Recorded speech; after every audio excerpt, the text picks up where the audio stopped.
வணக்கம். செந்தில் பாலாஜி சரணடைந்துள்ளார். 5 ஆண்டுகள் சிறை தண்டனை வெளியான தகவலால் பரபரப்பு. நண்பர்களே, இந்த வீடியோவிற்கு ஒரே ஒரு லைக் மற்றும் சப்ஸ்கிரைப் பண்ணிருங்க.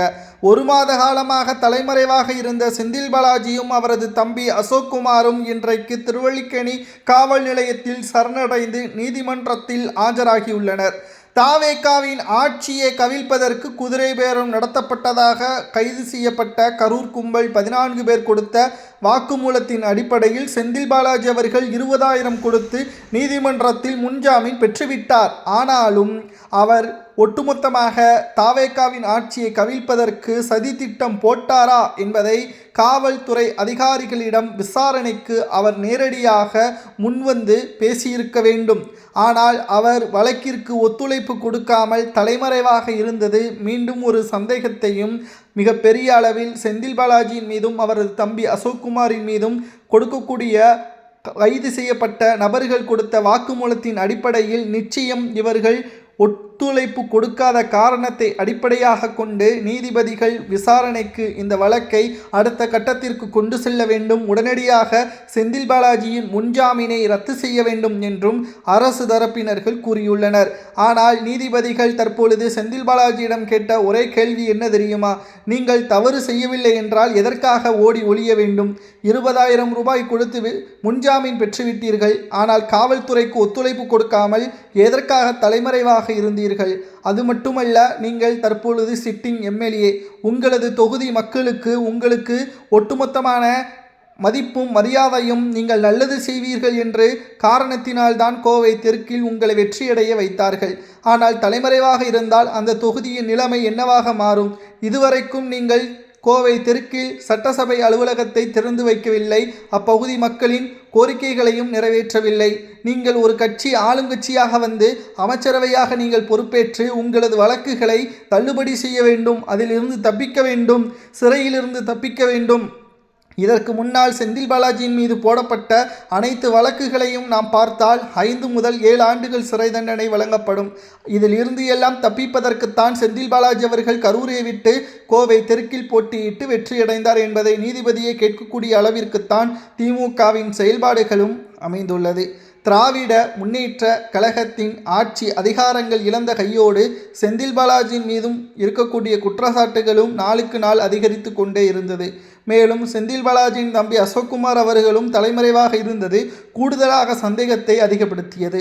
மேலும் கரூரில் இருந்து கைது செய்யப்பட்ட கரூர் கும்பல்கள் 16 பேர் கொடுத்த வாக்குமூலத்தின் அடிப்படையில் தனியார் நிறுவனங்களிடம் இருந்து செந்தில் பாலாஜியின் தம்பி அசோக்குமார் அவர்கள் பணத்தை எங்களிடம் கொடுத்து தாவேகாவின் எம்எல்ஏக்கள் சுமார் 10 பேர், இளையராஜா உள்ளிட்ட பலரிடம் பேரம் பேச நாங்கள் முயற்சிகளை மேற்கொண்டோம். மேலும் அவற்றுக்கு பணங்களை கொடுக்க ஏற்பாடுகளையும் செய்தோம். ஆனால் அவர்கள் பணம் வாங்க மறுத்துவிட்டார்கள். அவர்களை மிரட்டினோம். அப்பொழுதும் கூட அவர்கள் திமுகவிற்கு ஆதரவாக நாங்கள் வாக்குகளை சட்டப்பேரவையில் கொடுக்க மாட்டோம் என்பதையும் அழுத்தம் திருத்தமாக பேசிவிட்டார்கள். வேறு வழியில்லாமல் நாங்கள் பின்னடைவை சந்தித்தோம் என்பதையும் கரூர் கும்பல்கள் வாக்குமூலம் தெரிவித்தனர். இது போதும் திமுக குதிரை பேரம் நடத்தியதற்கான ஆவணங்கள் என்று காவல் நிலைய அதிகாரிகள் நீதிமன்றத்திடம் வழக்கு பதிவு செய்து ஆஜர்படுத்தினர். ஆனால் முக்கியமான குற்றவாளி accused number 1, accused number 2 Senthil பாலாஜியும் அவரது தம்பி அசோக்குமாரும் தலைமறைவாக இருந்து முன்ஜாமீன் 20,000 ரூபாய் கொடுத்து முன்ஜாமீனும் பெற்றுவிட்டார்கள். ஆனால் காவல் நிலையத்திற்கு ஒத்துழைப்பு கொடுக்காமல் இன்றுதான் அவர்கள் சரணடைந்தார்கள். அவர்கள் கூறியது என்ன தெரியுமா? இதுவரைக்கும் நாங்கள் தலைமறைவாக இல்லை, எங்களுக்கு உடல்நிலை சரியில்லை, அதனால்தான் மருத்துவமனையில் அனுமதிக்கப்பட்டோம் என்று கூறுகிறார்கள். அது எப்படி? ஒரு வழக்கு பதிவு செய்யப்பட்டால் மட்டும்தான் நெஞ்சுவலி, கால்வலி போன்றவைகள் வருகிறது. ஆனால் ஆளுங்கட்சியாக இருந்து ஊழல் செய்வதற்கு மட்டும் எந்த ஒரு வழியும் வரவில்லை என்று பொதுமக்கள் கேள்விகளை கேட்டு வருகிறார்கள். தமிழ்நாட்டில் ஊழல் செய்த ஒரே காரணத்தினால்தான் திமுக எதிர்க்கட்சியாக தற்பொழுது இருக்கிறது. இனி தமிழ்நாட்டில் ஆளும் கட்சியாக திமுக வருவதற்கு வாய்ப்பே கிடையாது என்ற தகவலும் தற்பொழுது சமூக வலைதளங்களில் நம்மால் பார்க்க முடிகிறது. இனி வரக்கூடிய ஒவ்வொரு தேர்தல்களிலும் திராவிட முன்னேற்ற கழகம் உள்ளாட்சி தேர்தலாக இருந்தாலும், இடைத்தேர்தலாக இருந்தாலும், நாடாளுமன்ற தேர்தலாக இருந்தாலும் திமுக அரியணை ஏற முடியாது என்ற தகவல் சமூக வலைதளங்கள் முழுவதுமாக நம்மால் பார்க்க முடிகிறது. செந்தில் பாலாஜிக்கு விசுவாசமாக ஸ்டாலின் இருந்தார். அன்றைக்கே ஆளும் கட்சியாக இருந்த பொழுது செந்தில் பாலாஜி 15 மாதங்கள் புழல் சிறையில் அடைக்கப்பட்ட பொழுது அவரது அமைச்சர் பதவியை பறித்திருந்தால் இன்றைக்கு ஸ்டாலினை பெருமையாக பேசியிருப்பார்கள். ஏன் அமைச்சராக அவர் ஆளும் கட்சியாகவே வந்திருக்கலாம்.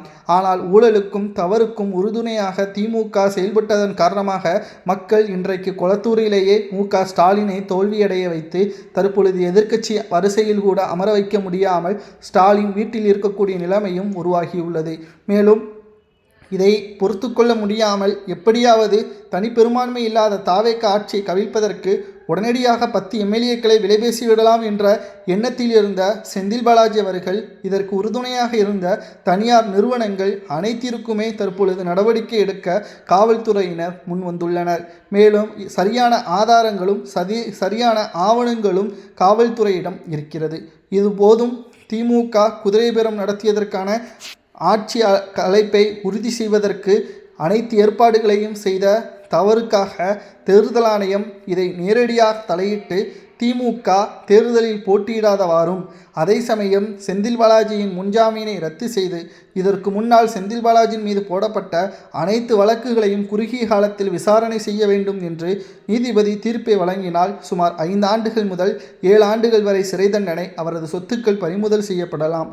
அதே சமயம் குதிரை பேரம் நடத்தியதற்கான சட்டப்படி ஒட்டுமொத்தமாக திமுக தேர்தலில் போட்டியிடுவதற்கும் தடை விதிக்கப்படலாம் என்ற தகவலும் கிடைக்கப்பெற்றுள்ளது. மேலும் திராவிட முன்னேற்ற கழகத்திற்கு இது எல்லாம் தேவையில்லாதது.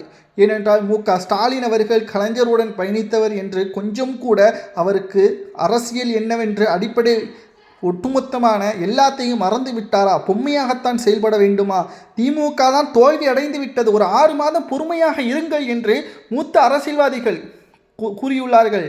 ஆனால் திமுகவின் நிர்வாகிகள் பேச்சை கேட்டு தங்கள் மீது ஊழல் இருக்கிறது, சட்டசபையில் எதிர்க்கட்சியாக எங்களால் பேச முடியவில்லை, ஆளும் கட்சியினர்கள் நாங்கள் ஊழல் செய்ததை ஆதாரத்துடன் வைத்திருக்கிறார்கள், அவர்கள் எப்போ வெளியிடுவார்கள் என்ற பயத்திலேயே நாங்கள் இருக்க வேண்டியதாக இருக்கிறது என்று சேகர் பாபு, KN நேரு, என் உதயநிதி உள்ளிட்டவர்கள் கூட பயத்தில்தான் அன்று சட்டசபையில் இருந்து ஓடினார்கள். தற்பொழுது தாவேகாவின் ஆட்சியை கலைத்தால் மட்டும்தான் நிம்மதியாக மூச்சுவிட முடியும் என்ற நிலைமைக்கு வந்துவிட்டதன் காரணமாகத்தான் குதிரை பேரம் நடத்துவதற்கும் முன்வந்துள்ளனர். இந்த பொறுப்பை ஏற்றுக்கொண்டது யார் தெரியுமா? திமுகவில் செந்தில் பாலாஜி தான். தன்னுடைய படைபலத்தை வைத்து செந்தில் பாலாஜி அவர்கள் கரூர் கும்பலை வைத்து தாவேகாவின் எம்எல்ஏக்களிடம் பேரம் பேசினார்.